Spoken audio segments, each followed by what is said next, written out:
रखा जब मेरे नबी ने दुनिया में कदम तो पत्थर तक कलिमा पढ़कर मुसलमान हो गए। प्यारे नाजरीन, हजरत आमिना रजी अल्लाह ताला अन्हा फरमाती हैं कि जब मेरा बच्चा मेरे पेट में था तो मुझे बड़ी अजीब अजीब चीजें नजर आती थीं। अगर मैं घर से बाहर निकलती तो एक बादल का साया मेरे ऊपर आ जाता और मुझे धूप बिल्कुल महसूस न होती। अगर मैं पानी भरने के लिए जमजम के कुएं की तरफ जाती तो रास्ते के पेड़ अपनी टहनियां मेरे सामने झुका देते, जैसे मुझे सलाम कर रहे हों। मैं हैरान होती कि ये सब सिर्फ मेरे साथ ही क्यों हो रहा है।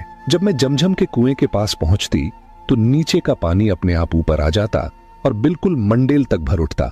फिर मैं अपने हाथों से ही बाल्टी पकड़कर पानी निकाल लेती। मक्का की औरतें मुझे कुएं के पास रोक लेती और जाने न देती। वो कहती, ए आमिना, तुम थोड़ी देर और यहीं खड़ी रहो, वरना तुम्हारे जाने से पानी वापस नीचे चला जाएगा और हमें पानी भरने में बहुत मुश्किल होगी। इसी तरह हजरत आमिना रजी अल्लाह ताला अन्हा फरमाती है कि मैं सुना करती थी कि जब बच्चा पेट में होता है तो मां को बहुत तकलीफें झेलनी पड़ती हैं।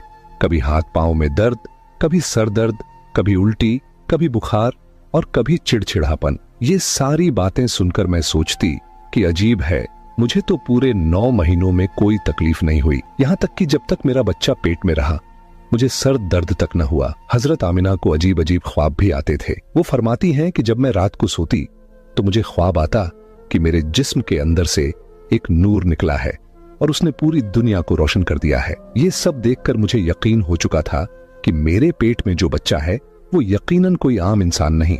पैगंबर हजरत मोहम्मद मुस्तफा सल्लल्लाहु ताला अलैहि वसल्लम जब अपनी मां हजरत आमिना रजी अल्लाह ताला अन्हा के पेट में थे तो एक रोज आपकी दादी ने आपके दादा को इशारे से बुलाया और कहा, क्या आपको मालूम है, ये बहू आमिना बहुत महंगा इत्र लगाती है।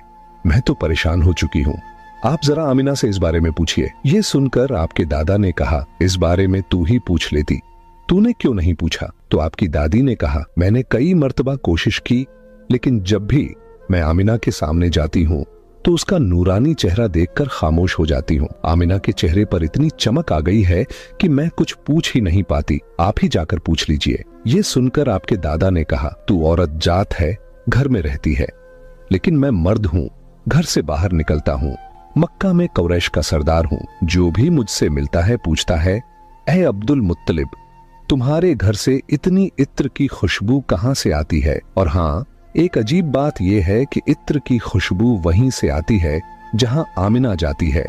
अगर आमिना रसोई में जाती है तो खुशबू वहीं से आती है, अगर गुसलखाने में जाती है तो खुशबू वहीं से आती है, अगर बैठकी में जाती है